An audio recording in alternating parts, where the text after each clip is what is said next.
This is a really magnificent sight, but a kind of a sad one all at the same time. A glorious church was built here, a real monument to people's devotion and their skill. But then about 40 years ago, it burned down. It's still magnificent, I guess, but it's still just a shell. And that fact must cause an awful lot of sadness to people who come by here and take a look at this spot. And I'm thinking particularly of people who must have attended services here faithfully in times past.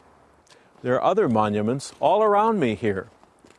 These mark the graves of men and women and boys and girls who died and who were laid to rest at this spot. And when loved ones and relatives come here and see these monuments, it must cause them some sadness, because after all, these monuments are a reminder that these precious people are no longer with us. You may think it's very strange that I would bring an Easter greeting to you from a place like this, the middle of a cemetery, in front of a beautiful building that's burned down and been lost.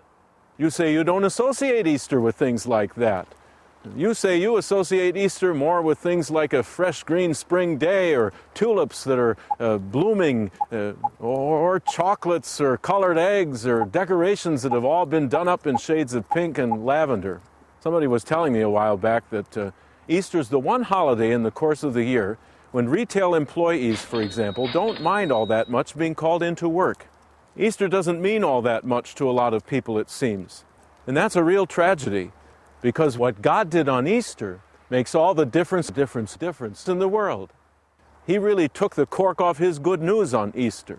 He did it in the middle of a cemetery, you might say, at the tomb where his son Jesus had been laid to rest after he had been put to death the previous Friday. The Holy Writers tell us these facts.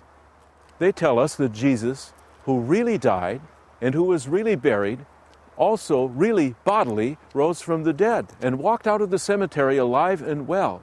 He came alive in order to show that God accepted the things that he did for us when he suffered and bled and died to pay the penalty for the wrongs in your life. He came alive to show that you don't have to be the follower of some dead hero, but a living Lord who actively listens to your prayers and actively is engaged in the affairs of your life. He came alive to make clear that even your death doesn't have to be the end of the line, because his death wasn't the end of the line. He proved himself on Easter to be the great victor over death. As I live, you shall live also. That's the Lord's Easter promise to you. He brought hope from a cemetery to show that God is even with us when people look around and see nothing but gloom. He's not just there when your life is coming up fresh blooming spring and chocolates and tulips, if you know what I mean. He's there when you're up to your neck in sickness, sadness, turmoil, or even death. Easter's great Lord has his arms wide open to you, my friend, whoever you are. Whoever comes to me, I will never drive away, he says, never. I want to wish you the best kind of Easter there is. One that finds you very close to him who died and who was raised again and who now lives for your sake forever.